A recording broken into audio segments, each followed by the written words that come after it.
Chapter 1. The Weight of a Frozen Throne. The air inside the great hall tasted of ancient dust and the metallic tang of unspoken threats.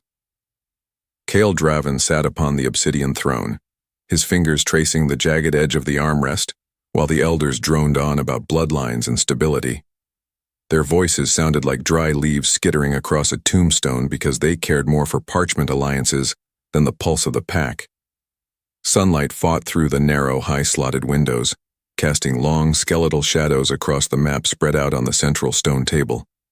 He watched a single dust mote dance in a beam of light, realizing his entire life was being bargained away by men who had forgotten what it felt like to have a heart that actually beat for something other than gold.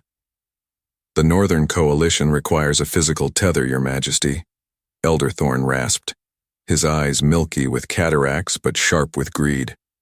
"A marriage to Lady Genevieve would seal the borders and silence the whispers of insurrection that currently plague our outskirts."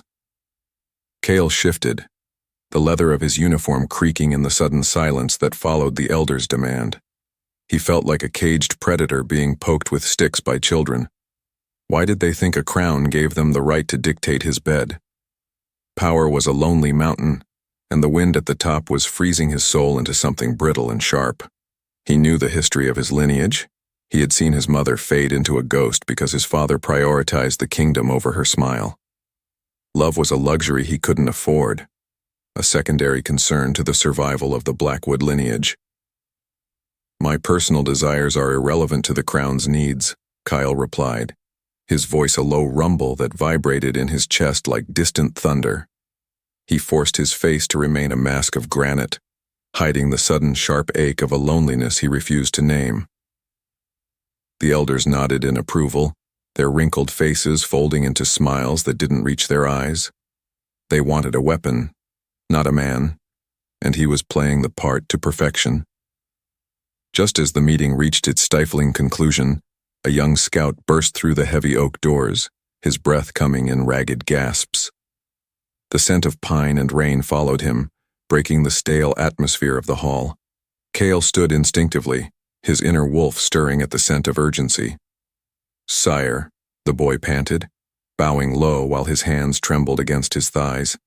"The healer girl, the one from the valley, she has arrived for the census." Thorn leaned forward, a predatory glint appearing in his gaze as he whispered, "The healer girl feels the bond, Your Majesty. Do you feel the static in the air?" Kael felt a sudden electric jolt strike his spine, a heat that had nothing to do with the hearth fires. His wolf paced behind his ribs, scratching at the surface of his control. Was he losing his mind, or was the world suddenly tilting on its axis? He needed to see her, yet he feared what that look might cost him. Can a king truly rule when his soul belongs to a commoner? Chapter 2. Shattered reflections in the rain. Rain lashed against the stone battlements, turning the courtyard into a blurred landscape of slate and silver. Kael stood on the balcony, the freezing water soaking through his tunic, but he didn't feel the cold because a different kind of fire was consuming him from the inside. Below, amongst the bustling servants and arriving delegates, he spotted a flash of dark hair and a simple linen cloak. Seraphina. She moved with a grace that made the world around her seem clumsy and slow.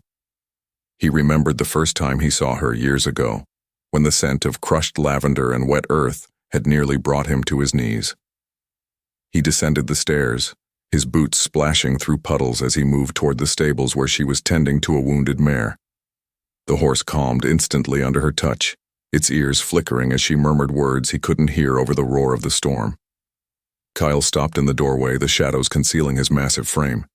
He watched the way her hands moved, gentle, sure, and filled with a light that felt alien to his dark world.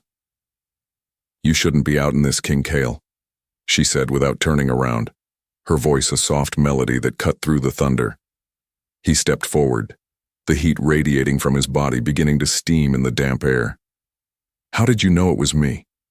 She turned then, and the breath left his lungs as if he had been struck in the solar plexus.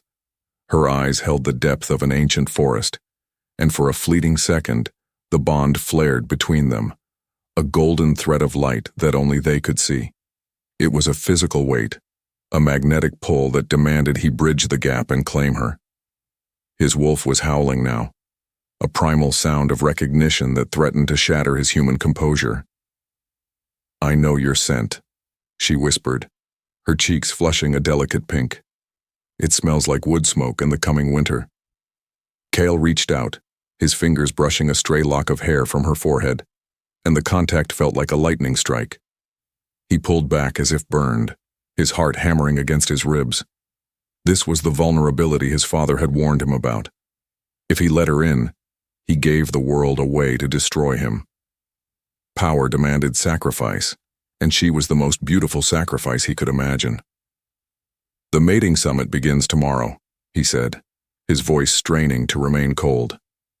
"The elders expect me to make a choice that secures the future of our people."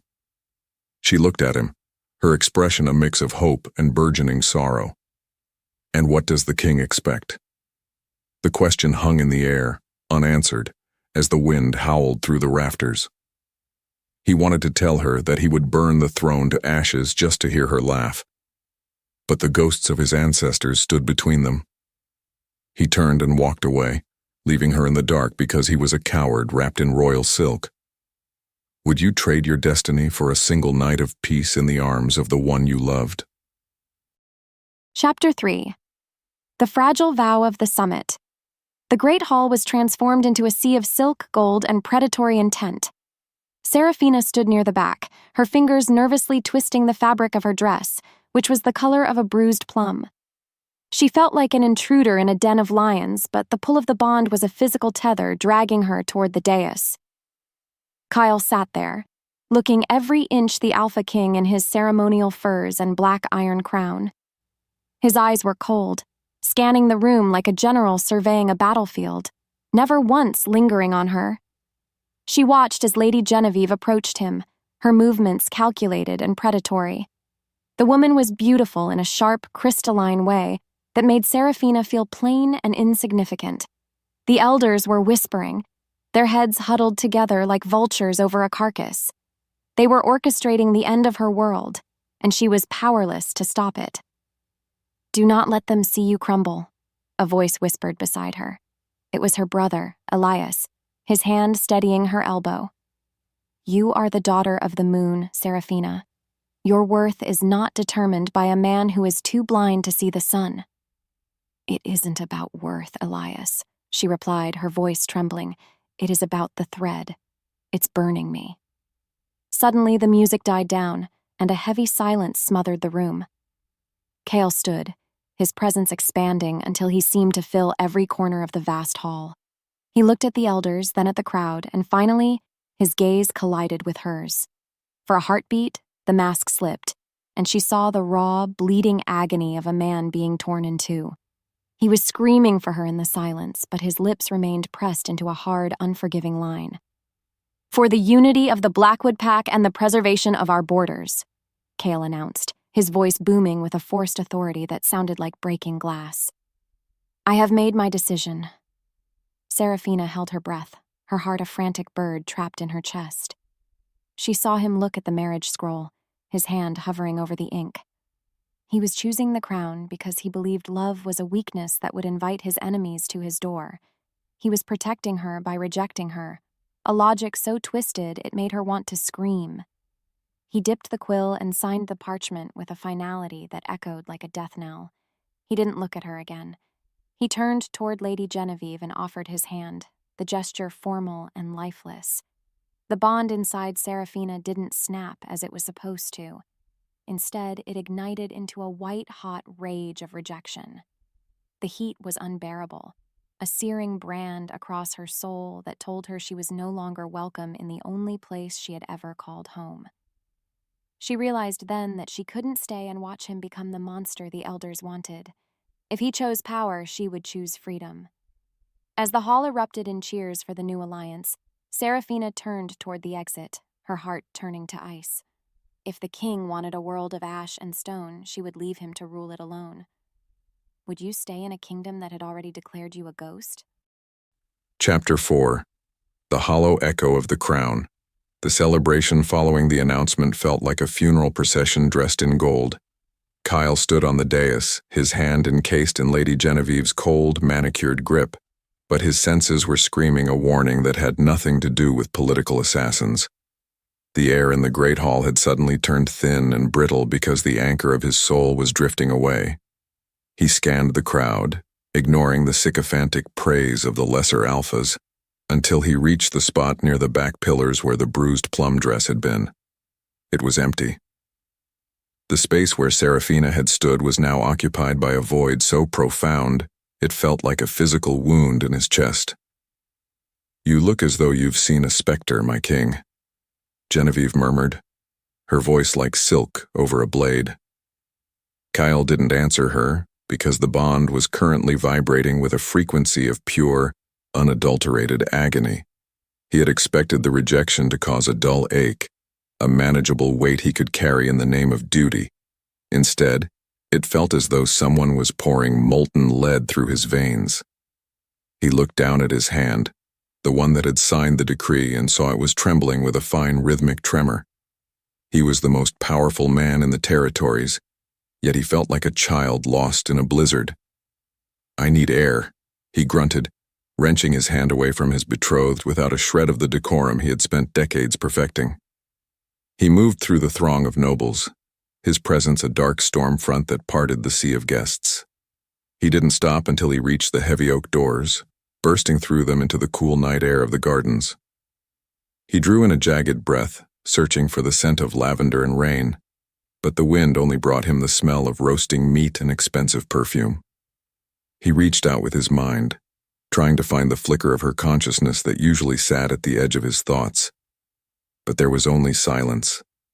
A terrifying, absolute silence. A guard approached, his head bowed in trepidation. "Your Majesty, the elders are asking for—" "Where is she?" Kael interrupted, his voice a low, predatory snarl that made the soldier flinch. "The healer, sire?" "She was seen leaving through the western gate nearly an hour ago. She looked unwell." Panic, cold and sharp as an ice shard, pierced his lungs. He hadn't just rejected her. He had severed the cord that kept her tethered to the pack's protection. Without his mark, she was a rogue in a world that hunted them for sport. He realized with a sickening jolt that his attempt to protect the throne had left his heart defenseless in the wild. He began to run, the royal cape fluttering behind him like the wings of a fallen bird. Why did he think he could survive the darkness without the only light he had ever known? Chapter 5. The fragrance of a fading ghost. Kael stood at the edge of the whispering woods, the moon casting long, distorted shadows across the forest floor. He had been tracking her for hours, his wolf pushing against the surface of his skin, demanding to be let loose so it could hunt for its missing half. He found a scrap of plum-colored fabric caught on a thorn bush, the thread smelling of her fear and the salt of her tears. The sight of it made his vision turn red around the edges because the king was dying while the animal was taking over. He realized he was no longer a ruler. He was a scavenger, picking through the ruins of his own making. "Seraphina," he roared into the trees, the sound echoing back to him with a hollow mockery. He dropped to his knees, his fingers digging into the damp earth as he tried to catch a lingering trace of her scent. There was nothing. It was as if she had simply vanished into the mist, leaving no footprint, no heartbeat, no shadow. This wasn't a simple flight. This was an erasure. The realization that she had truly left him, not just the palace, but the world he controlled, shattered the last of his composure.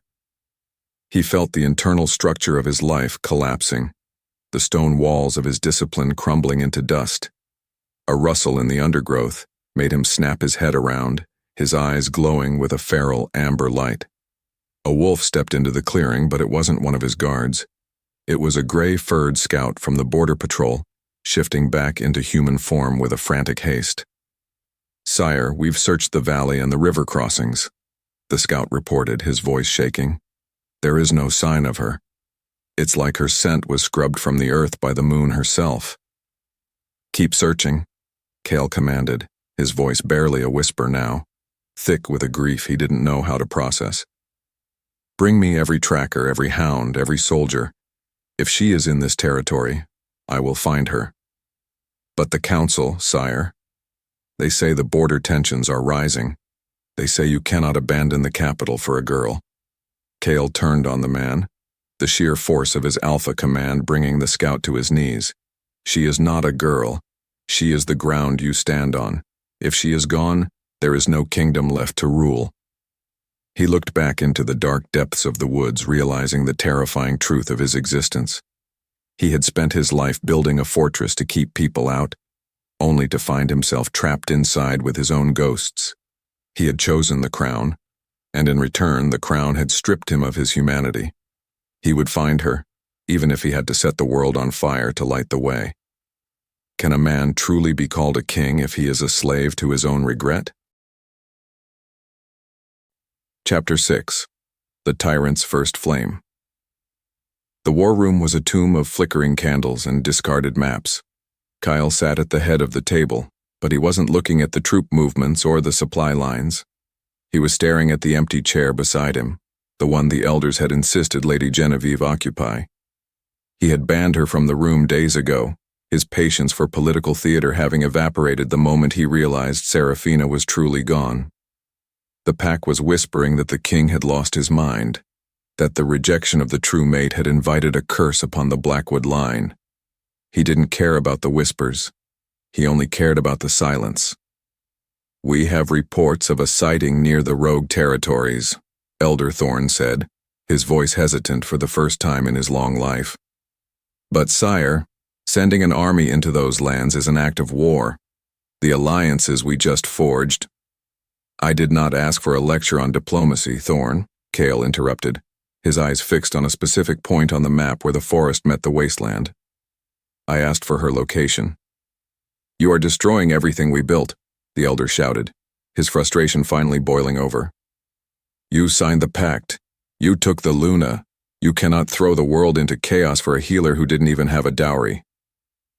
Kael stood slowly, the movement so deliberate and menacing that the air in the room seemed to freeze. He walked around the table until he was standing inches from the man who had coached his father into a life of misery. He realized that these men weren't advisors.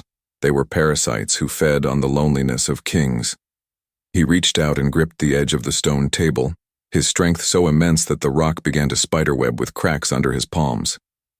I gave you what you wanted, Kael said, his voice a low, vibrating hum of pure lethality. I gave you the signature. I gave you the alliance. And in exchange, I am rotting from the inside out. He shoved the table, the massive stone slab sliding several inches across the floor with a screech that set everyone's teeth on edge. If she is in the rogue territories, I will march through them. If the rogue kings try to stop me, I will tear their hearts out. If the world stands between me and her, I will burn the world until there is nothing left but her and me. He walked to the window, looking out over the sprawling city that now felt like a prison. The first signs of winter were appearing, a frost creeping across the glass that mirrored the ice in his own soul. He had entered a territory where laws and crowns meant nothing. He was no longer a king trying to protect a throne. He was a wolf, trying to find his mate, and God help anyone who stood in his path. As he watched the distant horizon, a single thought repeated in his mind like a heartbeat. What is the value of a crown if the head that wears it is filled with nothing but the screams of a broken bond? Chapter 7. The King of Ashes and Shadows. The royal chamber felt like a mausoleum because the air was devoid of her warmth. Kael sat on the edge of his bed, his head buried in his hands while the physical agony of the fading bond clawed at his vitals. Every breath was a struggle against a phantom weight pressing down on his lungs. It had been weeks since she vanished, and the withdrawal symptoms were turning him into a hollowed-out version of a man. His skin felt too tight for his frame, and his vision blurred with static whenever he tried to focus on the trivial reports of his ministers.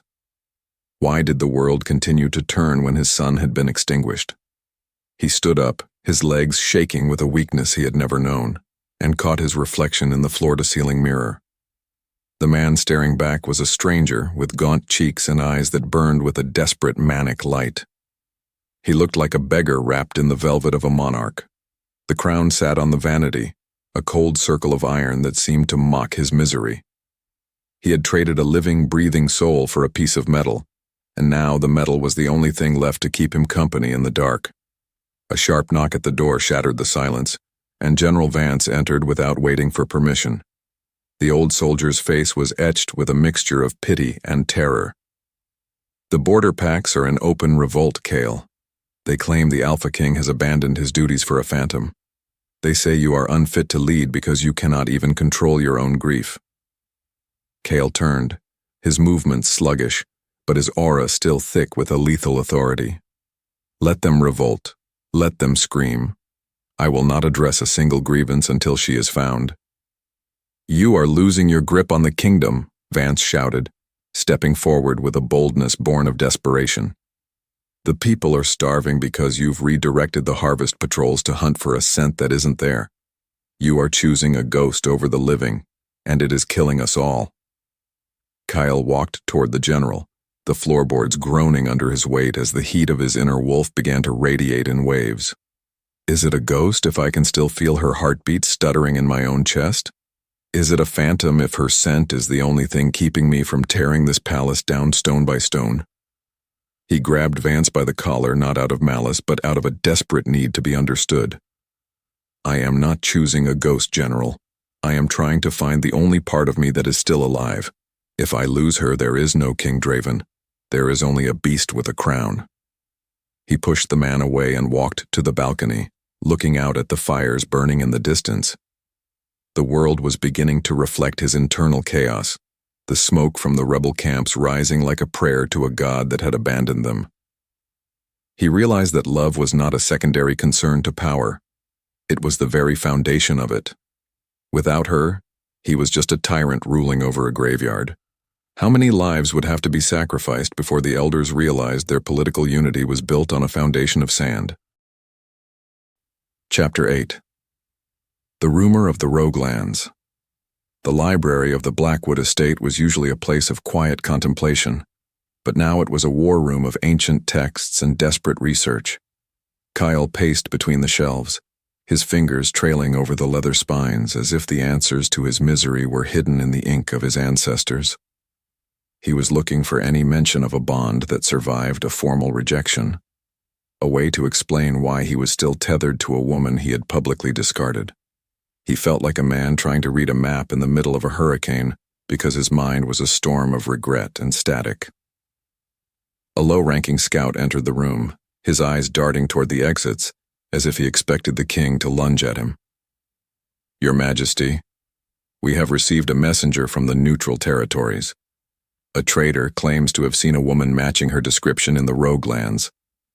Kael froze, the air in his lungs suddenly turning to fire. The Roguelands? That is a wasteland of criminals and the forgotten. She wouldn't survive a night there. The trader said she wasn't just surviving, sire, the scout whispered, his voice trembling.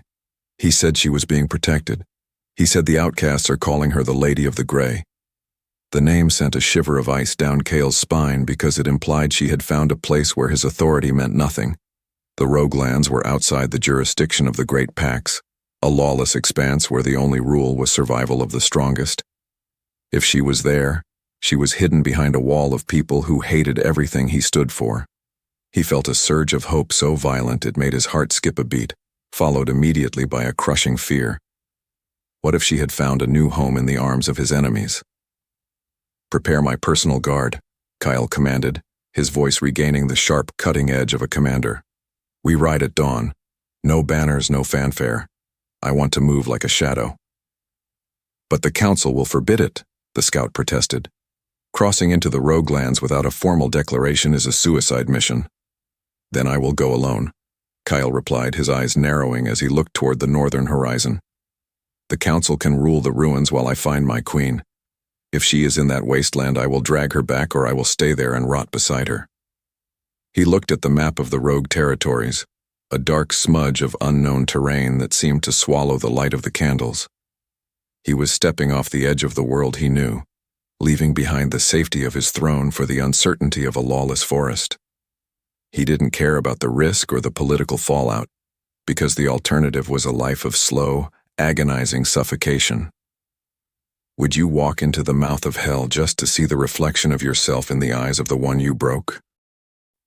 Chapter 9. The Mirror of the Cruel King.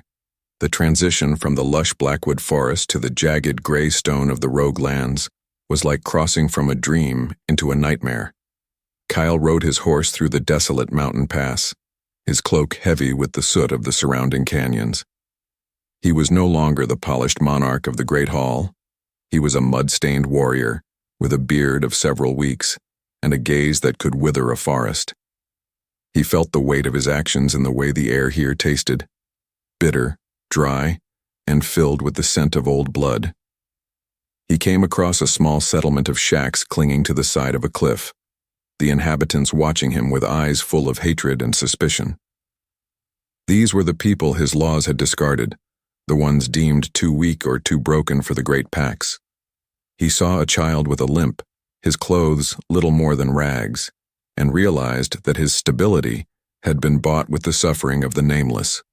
The realization hit him like a physical blow to the stomach because he saw himself through their eyes, a tyrant in a black crown. "We don't want your kind here, King," an old man spat from the shadow of a doorway, his hand gripping a rusted spear. "Go back to your palace of gold and let us starve in peace." Kael dismounted, his boots sinking into the gray silt. "I am looking for a healer, a woman with hair like midnight and a touch that can mend a broken wing." The old man laughed, a dry, hacking sound that echoed off the canyon walls. "You mean the one you threw away? The one who spent her first 3 nights here crying until her voice failed? She's been fixing our wounds while you've been burning your own villages in a fit of pique." Kael felt a wave of nausea roll over him, the guilt finally finding a way past his pride. He had imagined her hiding, perhaps living in a cave, but the reality was far worse. She was here, doing the work he had neglected, being a leader to the people he had ignored. He saw the scars on the old man's arms, and knew she had tended them. He felt like a thief standing in the middle of a temple he had desecrated. "Where is she?" Kael asked, his voice cracking with a vulnerability he couldn't hide. "Please, I just need to know she is safe." "Safe?" the man sneered, pointing toward a jagged spire in the distance where a small fire flickered. "She leads the rebels now, King. She is the heart of the resistance against men like you. You didn't just lose a mate. You created your own greatest enemy." Kael looked toward the fire on the mountain, his heart heavy with the realization that he had scorched the earth and expected flowers to grow. He had sought her out of a selfish need to stop his own pain, but now he saw the true cost of his cowardice. He began the climb toward the spire, the wind whipping his hair into a frenzy. As he reached the first line of rebel sentries, he heard a voice that made the world stop spinning. It was her voice, but the softness was gone, replaced by a cold, steel-edged command. "Let him pass," she said from the shadows. "I want to see the man who thought a throne was worth more than a soul." Chapter 10. The Goddess of the Waste. The ascent toward the jagged spire felt like a pilgrimage through a canyon of his own sins. Kael climbed the final ridge, his breath hitching as the scent of lavender finally pierced the gloom. But it was no longer the soft fragrance of a meadow.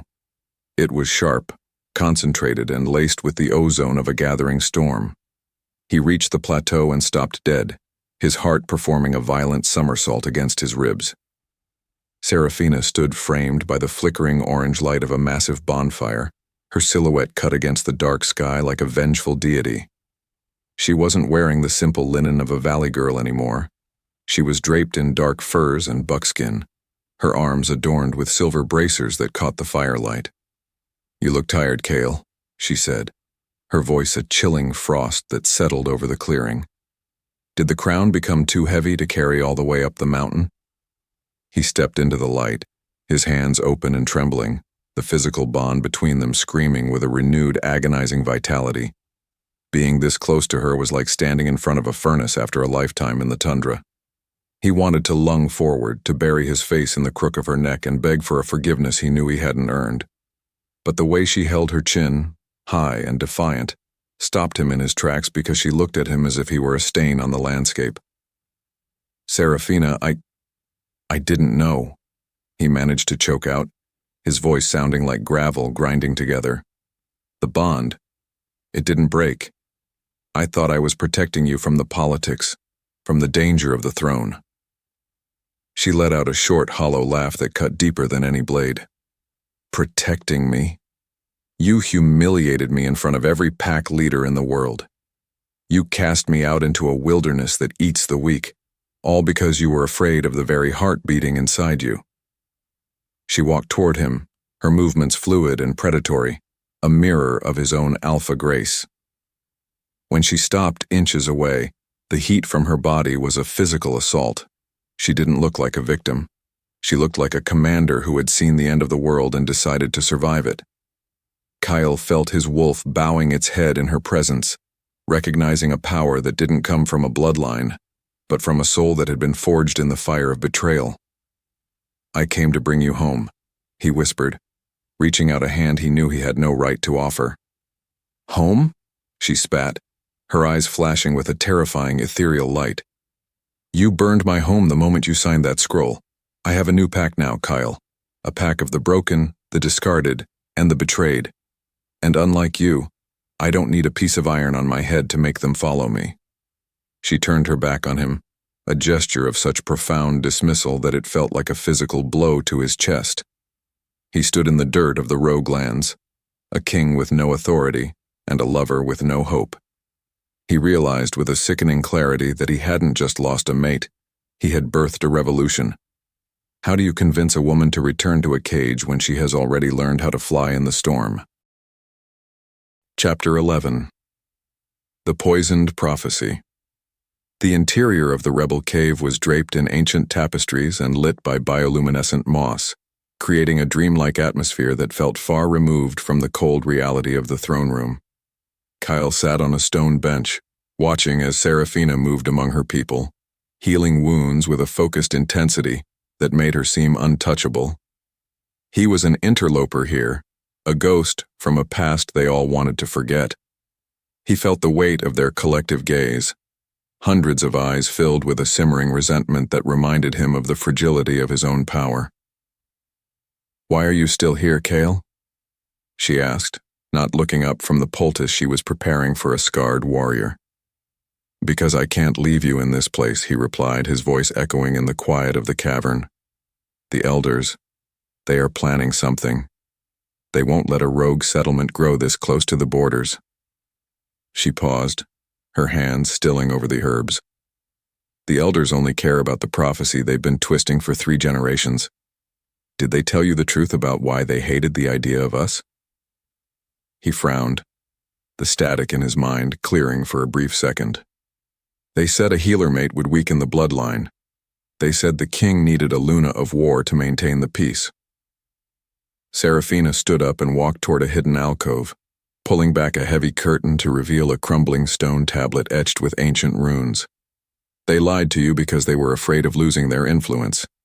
The prophecy doesn't say a healer weakens the king. It says the healer balances the king. It says that without his true mate, the Alpha King becomes a tyrant who eventually destroys his own people." Kael stepped closer, his eyes scanning the translated text beneath the runes. The realization hit him like a tidal wave, drowning his pride and leaving him gasping for air. Every decision he had made, every sacrifice of love for the sake of strength, had been based on a manipulation designed to keep the elders in control. He had been a puppet on a string, dancing to the rhythm of a poisoned history. His father hadn't died for the kingdom. He had died because he was hollowed out by the same lies. "They used my trauma against me," Kael whispered, his rage beginning to simmer beneath his skin like molten glass. "They knew I would choose the crown over the heart because I watched my mother fade." "They knew you were easy to break," Seraphina added, her voice softening just a fraction, though her eyes remained hard. "But they didn't count on me surviving the breaking." He looked at her, really looked at her, and saw the bridge he had burned. The game had changed entirely. This wasn't just a pursuit of a lost love anymore. It was a battle against a systemic corruption that had rotted the very heart of his lineage. He felt a new kind of resolve taking root in his soul, one that wasn't driven by fear, but by a cold, calculated need for justice. If the elders wanted a war of prophecies, he would give them one they would never forget. Chapter 12. The Shadow of the Executioner. The return to the Blackwood capital was a journey through a landscape of escalating tension. Kael rode through the gates with his head held high, but his eyes were those of a man who had seen the truth behind the curtain. The atmosphere in the city was thick with the scent of woodsmoke and anxiety, the citizens scurrying through the streets like rats, sensing a coming flood. He could feel the eyes of the elders watching him from the high balconies of the palace, their psychic pressure a constant itching weight against his mind. He marched into the council chamber, not waiting for the herald to announce him.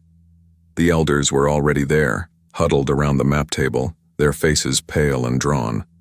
Elder Thorn looked up, his milky eyes narrowing as he sensed the change in the king's aura. "You've returned," Thorn rasped, his voice dripping with a false relief.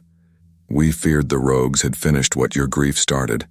We have already begun the preparations for the final unification ceremony with Lady Genevieve."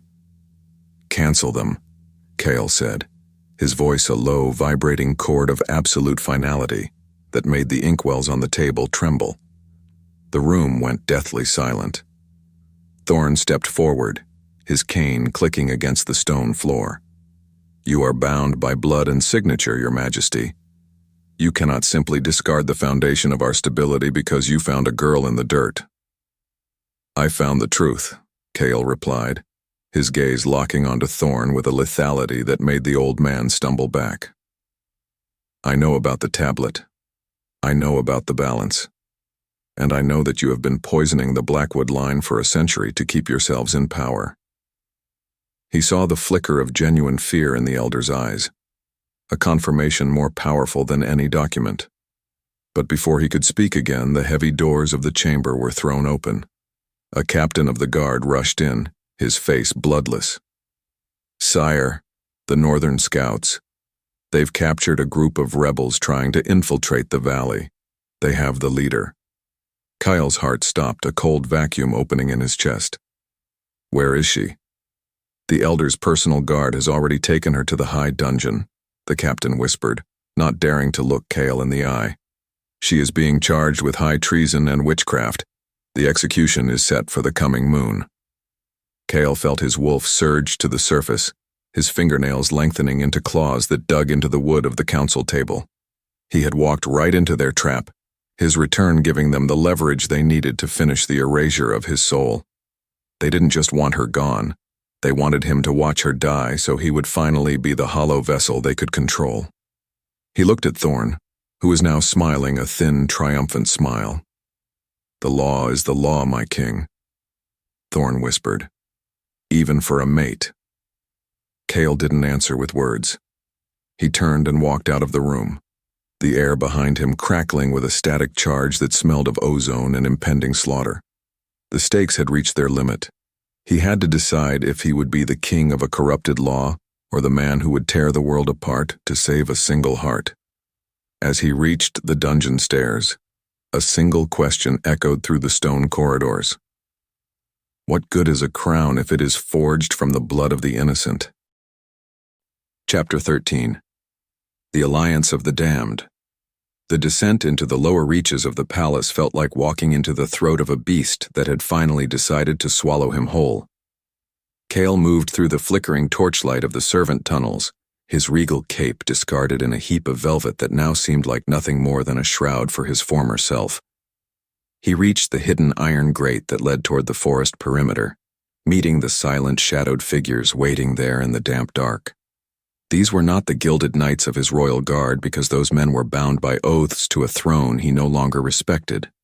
Instead, he stood before the scarred warriors of the Roguelands, their eyes glowing like embers in the subterranean gloom.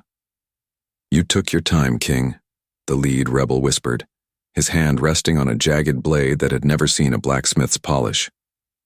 "The palace is a labyrinth of eyes," Kael replied, his voice a low, gravelly vibration that resonated off the dripping stone walls.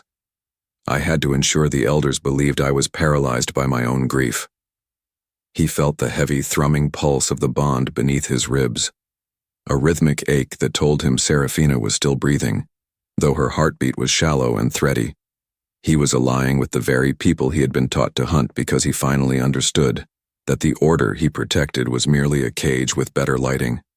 He shared the layout of the high dungeon, his finger tracing the path through the ancient sewers on a piece of stained parchment. Every word he spoke was an act of high treason, a systematic dismantling of his own authority for the sake of a woman who had every reason to hate him. "If we do this, there's no turning back to your silk sheets," the rebel warned, his gaze searching Kael's face for a hint of hesitation. "I burned those sheets the moment I realized they were woven from lies," Kael stated, his eyes narrowing as he looked toward the direction of the prison towers. He handed over the master keys he had stolen from the seneschal's office, the cold metal clinking against the rebel's palm like a final iron promise. He was choosing her in the dark, in the silence, and in the company of outcasts. This was a private coronation, a declaration of loyalty that didn't need a crowd or a priest to make it holy. He felt a strange, terrifying sense of lightness, because for the first time in his life, his actions were perfectly aligned with his soul. Can a man truly find his direction only after he has lost everything he was taught to value? Chapter 14. The Price of a Living Shield. The air in the secret corridor leading toward the dungeon was thick with the scent of damp stone and the metallic tang of old blood. Kael moved with the silence of a shadow, his senses heightened to a point of painful clarity as he approached the cell where the elders were holding their prize. He heard the sudden, sharp ring of steel on stone, followed by a muffled cry that made his wolf erupt in a silent, white-hot fury. He burst through the hidden door, finding two of Thorn's personal assassins standing over a shackled, defiant Seraphina. One held a silver-tipped dagger, the blade glinting with a lethal, shimmering poison meant to silence a healer forever. "Get away from her," Kael roared, the sound vibrating in the small space until the dust fell from the ceiling in a fine gray mist. The assassins didn't hesitate. They were zealots of the old law, and they saw the king's interference as the final proof of his corruption. One lunged toward Seraphina, the silver blade aimed squarely at her throat. Kael didn't think. He didn't calculate the political cost or the physical risk. He threw himself across the space, his body a wall of muscle and desperation, feeling the sudden, searing bite of the silver as it plunged into his shoulder. The pain was an explosion of frost and fire, the silver reacting with his alpha blood like a drop of acid in an eye. He gasped, his knees buckling, but he managed to catch the assassin's throat in his hand, crushing the windpipe with a single, brutal squeeze. He slumped against the stone wall, his breath coming in ragged, wet heaves while the poison began its slow, agonizing crawl toward his heart. "Kael," Seraphina whispered, her voice cracking as she watched the blood soak through his tunic. Why would you do that?" "Because your life is the only law I recognize now," he choked out, his vision blurring as he looked at her through a haze of gray. He saw the shock in her eyes, a flickering moment where her wall of ice began to show its first true cracks. She reached through the bars of her shackles, her fingertips brushing his wounded shoulder, and the contact sent a jolt of pure, healing energy through his battered system. He wasn't just a king to her in that moment. He was a man who had finally put his body where his heart had always been. The silver was burning him, but the look in her eyes was the only thing that truly mattered.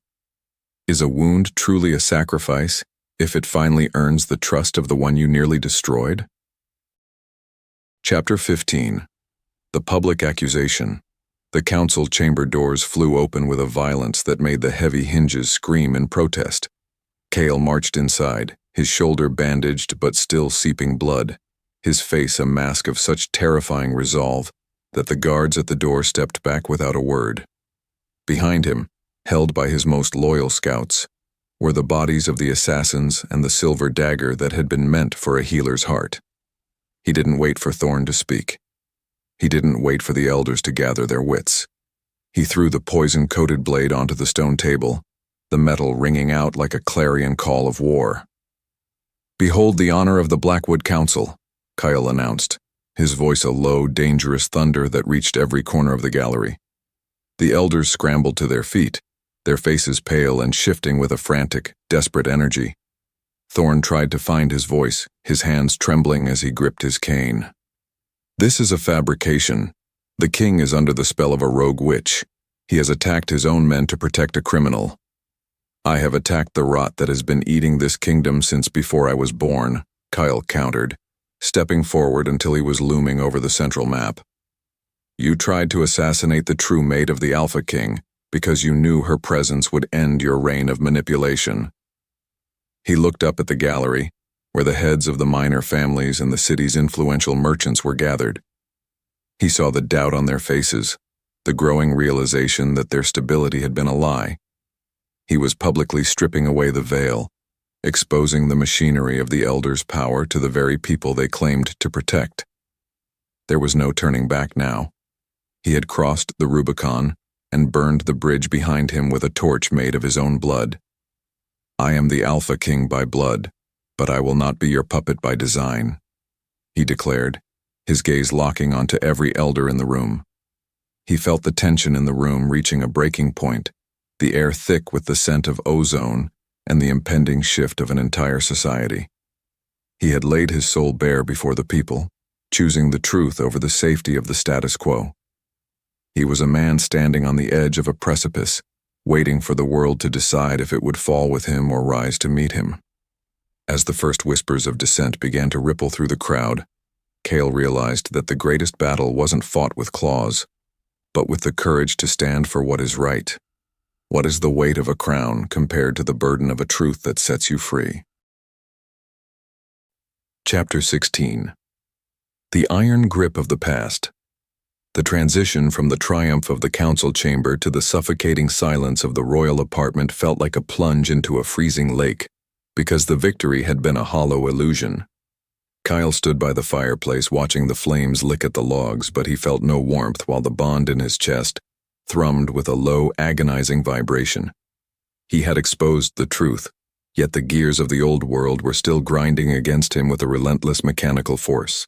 A sudden, heavy thud resonated from the hallway, followed by the sound of iron bolts sliding into place with a finality that made his blood run cold. "What is the meaning of this?" Kael demanded, throwing open the doors only to find a wall of shields belonging to the elite Inquisition.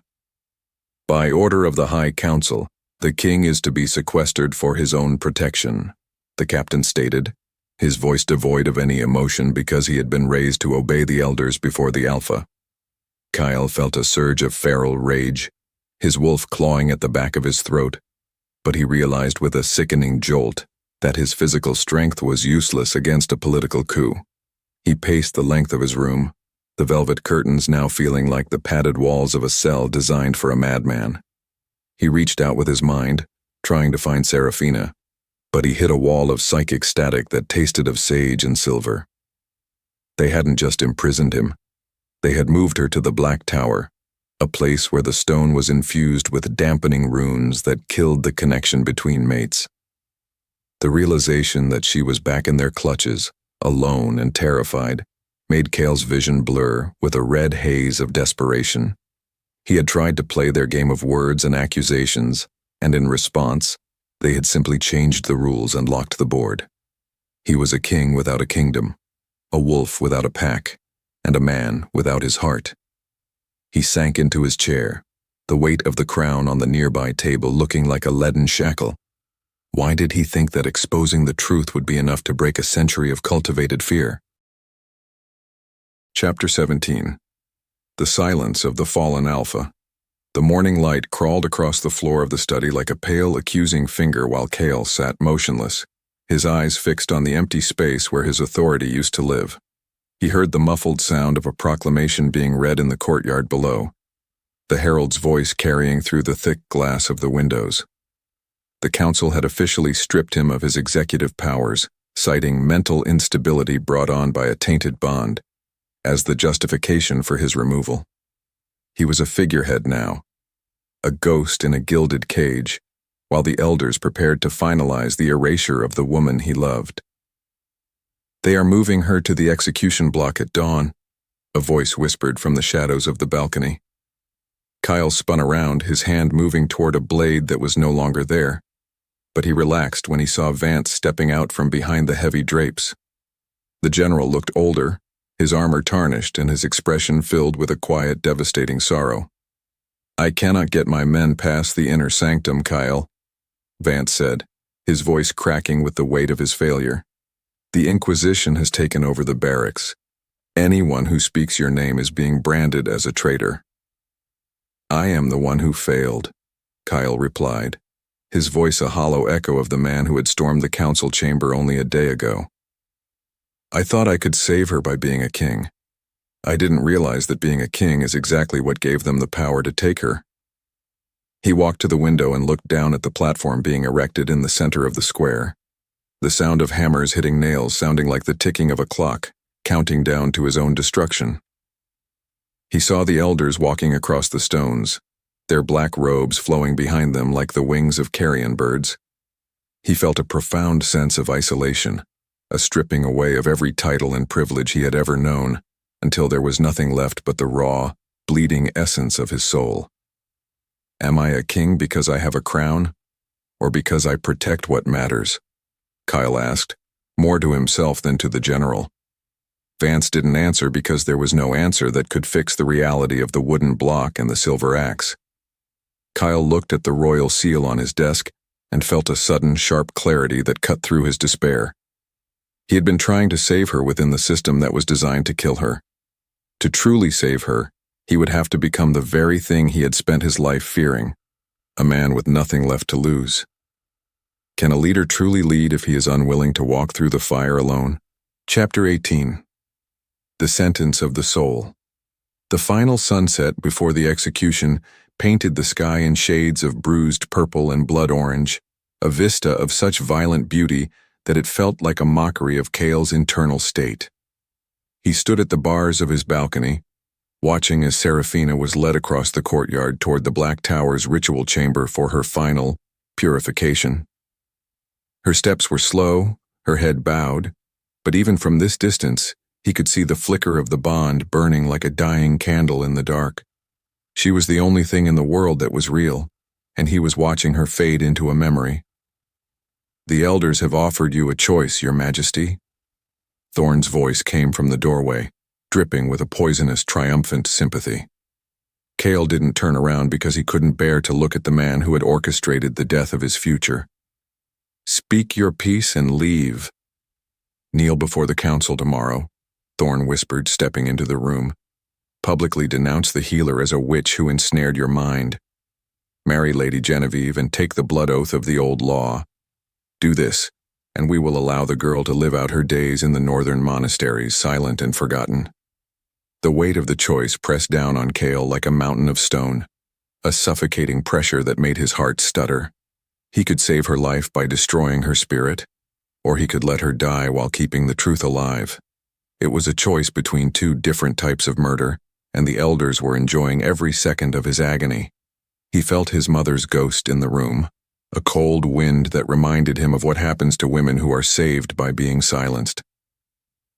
"And if I refuse?" Kael asked, his voice a low, vibrating chord of suppressed rage. "Then you will watch from this very balcony as the axe falls," Thorn replied, his voice turning cold and sharp. "And then you will marry the lady anyway, because a king without a mate is a king who belongs to the council entirely." The elder left the room, the click of his cane echoing like the closing of a tomb. Kael stood in the gathering dark, the quiet devastation of his life finally reaching its peak. He looked at the royal seal, then at the moon rising over the trees of the rogue lands. He had been trying to find a middle ground where he could keep his power and his heart, but the world had finally forced his hand. He realized that the only way to win was to stop playing the game altogether. As the first stars appeared, a new kind of resolve settled into his bones, a cold, quiet fire that didn't need a crown to burn. What would you give up to ensure the person you love never has to bow their head again? Chapter 19. The Ghost of a Mother's Tears. The dawn arrived not with a burst of hope, but with a pale, sickly light that drained the color from the world. Kael sat in the center of his room, the royal seal resting in his palm like a jagged piece of coal. He looked at the heavy gold ring, seeing the reflection of every king who had come before him, all of whom had traded their hearts for the sake of the stone walls surrounding them. He remembered his mother's face in her final days, not the face of a queen, but the face of a prisoner who had forgotten the sound of her own laughter because no one had been brave enough to choose her over a title. "I will not let your history be her future," Kael whispered to the empty room, the words acting as a catalyst that finally snapped the last of his hesitation. He felt a sudden, rhythmic pulsing in the bond, a surge of Seraphina's terror that acted like a shot of adrenaline to his heart. The realization hit him with the force of a landslide. His mother hadn't died of a broken heart. She had died of a broken system, and he was the one holding the hammer. He stood up, his movements fluid and purposeful, shedding the heavy ceremonial furs that represented his status. He dressed in simple, durable leather, the gear of a warrior rather than a monarch, because a crown would only slow him down in the coming slaughter. He walked to the hidden compartment behind the bookshelf, retrieving a short, blackened blade that had belonged to his grandfather's personal guard. He didn't need a royal escort or a formal declaration of war to do what was right. He needed only the memory of a woman fading away and the vision of a healer who had taught him how to breathe again. He felt a strange, terrifying calm settle over him, the kind of peace that only comes when you have already accepted your own destruction. Vance was right, Kael murmured, looking at his reflection and seeing a man instead of an alpha for the first time in his life. The crown doesn't make the leader, the sacrifice does. He stepped toward the door, his senses sharpening until he could hear the individual heartbeats of the guards in the hallway. He wasn't going to negotiate, and he wasn't going to plead. He was going to walk through the fire because the person on the other side was the only kingdom worth ruling. As he gripped the handle of the door, he felt the heavy, suffocating weight of his lineage fall away, replaced by a singular, burning focus. Is a throne worth the price of a soul? Or is the soul the only thing that truly matters in the end? Chapter 20. The Solitary Storm. The halls of the palace were a gauntlet of whispers and shifting shadows as Kael moved toward the execution square. He didn't use the secret tunnels this time because he wanted the Inquisition to see him coming. He walked through the main thoroughfare, his presence so commanding that the soldiers who were supposed to stop him found their spears lowering of their own accord. They saw a man who had already died once, and had nothing left to fear from their steel. "Step aside," Kael commanded, his voice not a roar but a low, vibrating hum of absolute certainty. He reached the heavy iron gates that led to the central plaza, where the crowds had gathered in a terrified, morbid silence. The air tasted of ozone and wet stone, the scent of a coming storm that mirrored the turbulence in his own blood. He saw the elders on the high dais, their black robes billowing in the wind, like the wings of vultures waiting for the first drop of blood to hit the floor. Seraphina was there, her hands bound in silver silk, standing before the wooden block with a dignity that made the surrounding guards look like cowards. "You are violating the terms of your sequestration, Kael," Elder Thorn screamed from above, his voice cracking with a frantic, desperate fear. Kael didn't look up. His eyes were locked on Seraphina, who had raised her head at the sound of his name. He saw the flicker of hope in her gaze, a tiny, fragile spark that he vowed would never be extinguished again. He walked into the center of the square, alone, without a guard, without a banner, and without a single weapon visible other than the raw power radiating from his frame. He felt the eyes of the entire pack on him, thousands of people waiting to see if their king would kneel or if he would finally stand. "I am not here as your king," Kael announced, his voice carrying to the furthest corners of the plaza without the need for a herald. The silence that followed was so heavy it felt as though the world had stopped breathing. He saw the Inquisition members tensing, their hands moving toward their hilts, but they hesitated because even they could feel the shift in the atmosphere. He was a man standing in the middle of a trap he had helped build, and he was the only one with the power to spring it. He felt the bond flare between him and Seraphina, a golden bridge of light that defied the dampening runes of the square. Would you face an entire army alone if it meant the one you loved could finally walk free? Chapter 21. The Renunciation of the Iron Circle. The tension in the square was a physical weight, a coiled spring of violence that was one heartbeat away from snapping. Kael stood at the base of the execution platform, his gaze finally shifting toward the elders who sat in judgment. He saw the marriage scroll for Lady Genevieve sitting on a velvet cushion next to Thorn, a symbol of the hollow life they had tried to force upon him.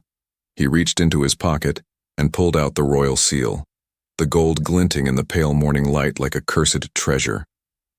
For generations you have used this circle to choke the life out of our people, Kael said, his voice steady and cold. You taught us that love is a weakness and that power is a wall. Kael, stop this madness immediately, Thorn ordered, his face turning a sickly shade of purple. Think of the lineage. Think of the stability of the Blackwood name. I am thinking of a woman who died in silence because no one spoke for her, Kael replied, his fingers tightening around the gold ring. And I am thinking of the woman standing behind you who is the only reason I am still a man.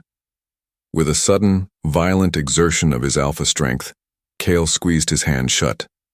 There was a sickening crunch of metal, and when he opened his palm, the royal seal was nothing more than a crushed, unrecognizable lump of gold. He tossed the ruined metal onto the stones at Thorn's feet, the sound echoing like a thunderclap in the silent square. The elders gasped, their power literally crumbling before their eyes as the symbol of their authority was discarded like trash. I renounce the throne, Kael declared, his voice ringing with a freedom that made the very air feel lighter. I renounce your laws, your prophecies, and your manipulated peace.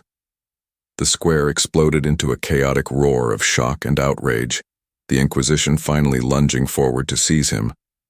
But Kael was already moving, his body shifting halfway into his wolf form, his muscles expanding and his claws tearing through his leather gloves. He didn't need a crown to lead. He needed only the raw, primal truth of the bond. He leapt onto the platform, his presence a whirlwind of fur and fury that scattered the executioners like dry leaves. If you want her, you have to go through me, he snarled, his eyes glowing with an amber light that outshone the sun. He stood over Seraphina, a living shield of teeth and claws, challenging the entire world to take another step. He had lost his title, his palace, and his security, but for the first time in his life, he felt absolutely invincible. The transition was complete. The king was dead, and the man was finally alive. As the first line of soldiers reached the platform, a single thought echoed in his mind. What is the value of a kingdom if you have to lose your soul to keep it? Chapter 22. The Shattering of the Old World. The square dissolved into a kaleidoscope of violence and silver as the Inquisition surged toward the platform like a dark tide. Kael stood over Seraphina, his body a fortress of muscle and fur that refused to yield even an inch of ground. He didn't wait for the first blade to reach him because the time for defense had passed with the breaking of the seal. He lunged forward, his claws leaving shimmering trails of light in the air as he tore through the front line of shields with a primal strength that felt like a gift from the moon itself. Hold the line! Thorn screamed from the balcony, his voice thin and desperate against the roar of the crowd. Kael ignored him, his focus narrowed to the heat of the woman behind him and the cold steel in front of him. He felt a spear bite into his thigh, but the pain was distant, a dull hum compared to the electric fire of the bond that was now feeding his stamina. He caught a soldier's sword with his bare hand, the metal drawing blood that smoked upon the stones, and snapped the blade as if it were a dry twig. He was a storm of teeth and claws, a whirlwind of ancient power that made the elite guards falter because they were fighting for a paycheck while he was fighting for his soul. Seraphina, run, he shouted, his voice a guttural mix of human and wolf that vibrated in the very marrow of his bones. She didn't run. Instead, she reached out and touched the small of his back, and he felt a surge of cold, soothing energy wash away the fatigue and the poison of the silver. Her power was the perfect anchor to his rage, the silent melody that kept him from descending into a mindless beast. Together, they were a force the elders had never anticipated, a king and a healer, working in a symmetry that was older than any written law. The crowd began to shift, the common pack members seeing the bravery of their fallen king and the resilience of the woman they had been told to hate. A few young wolves shifted and joined the fray, not on the side of the council, but on the side of the man who had finally shown them what true leadership looked like. The Inquisition was being swallowed by the very people they had tried to control, the wall of authority crumbling under the weight of 1,000 small acts of defiance. Kael looked up at the elders, his eyes glowing with a terrifying golden light that promised an end to their reign of shadows. Is a revolution just a series of broken laws, or is it the moment a heart decides it has bowed for the last time? Chapter 23. The falling action of the storm. The fighting subsided as the last of the Inquisition surrendered their weapons, the square falling into a heavy, expectant silence that smelled of sweat and spent magic. Kael stood on the blood-stained stones, his chest heaving as he shifted back into his human form, his skin covered in a map of scratches and bruises that he wore with a strange kind of pride. He didn't look at the defeated elders who were being led away by Vance's soldiers. He looked only at Seraphina. She was standing by the execution block, her hands finally free of the silver silk, watching him with a look of profound, quiet awe. "The elders are in custody, Kael," Vance reported, his voice filled with a new, genuine respect that had nothing to do with royal protocol. "The pack is waiting for a word from their alpha." Kael looked at the crowd, seeing the hope and the fear reflected in their eyes, and realized he no longer wanted the weight of their expectations to define him. He turned his back on the throne room and walked toward Seraphina, his movements slow and deliberate. He saw the way the sunlight caught the dark tresses of her hair, making her look like a goddess who had just stepped out of the woods.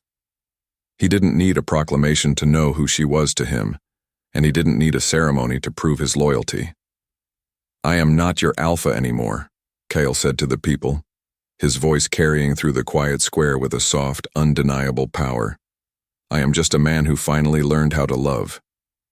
He reached Seraphina and stopped, the space between them humming with the frequency of 1,000 unspoken apologies. He saw the scars on her wrists from the chains, and the guilt threatened to pull him under again, but she reached out and covered his hand with hers. Her touch was a bridge over the abyss of his past, a gentle reminder that the future was still theirs to write. The people began to disperse, talking in low, urgent tones about the new world they would have to build without the iron grip of the council. There would be no forced matings, no political marriages, and no more children raised to believe that their hearts were a liability. Kael felt a sense of peace that was so deep it was almost painful, a lightness in his chest that told him the bond had finally sealed, not as a shackle, but as a promise. How do you measure the success of a life? By the height of the walls you build, or by the number of people you are willing to tear them down for? Chapter 24. The freedom of the free choice. A year had passed since the night the world set on fire, and the ruins of the Blackwood Palace had been replaced by a sprawling, open-air assembly hall that smelled of cedar and wildflowers. Kael sat on a simple wooden bench overlooking the valley, the weight of the Iron Crown a distant fading memory. He wore a plain tunic of gray wool, his hands calloused from helping rebuild the homes of the families the elders had displaced. He was no longer the Alpha King Draven. He was simply Kael, a man who lived at the edge of the woods and spent his days ensuring that the new laws of the pack were built on consent rather than coercion. "The northern delegates have arrived for the council meeting," a voice said, followed by the familiar intoxicating scent of lavender and rain. Kael turned and smiled as Seraphina walked toward him, her hair flowing freely in the wind, and her eyes bright with the light of a woman who was no longer afraid of her own shadow. She was the head of the new healing circle, a position of influence that she had earned through her own merit rather than a marriage contract. She sat beside him, her shoulder brushing his, and the bond hummed with a quiet, contented warmth that felt like a permanent sunrise. "Are you ready to face them?" she asked, her fingers interlaced with his. "I am ready for anything," As long as you are standing beside me, he replied, his voice a low, steady rumble of absolute sincerity. He looked out over the valley, seeing the children playing in the meadows and the wolves running freely through the trees. There was no throne, no royal seal, and no palace guards. Yet he felt more powerful than he ever had when he wore the crown. He had lost his status, his wealth, and his security. But in their place, he had found a soul that was whole and a love that was free. He realized that the choice between power and love was a false one, because true power was the ability to choose love every single day. He leaned in and kissed her, the contact a gentle seal on a life that was finally their own. They walked toward the assembly hall together, not as a king and his Luna, but as two equals who had survived the storm to build a world where the heart was the only law that mattered. As they stepped into the light of the new day, a single truth remained. You do not lose everything by choosing love. You only lose the fear that was keeping you from truly being alive.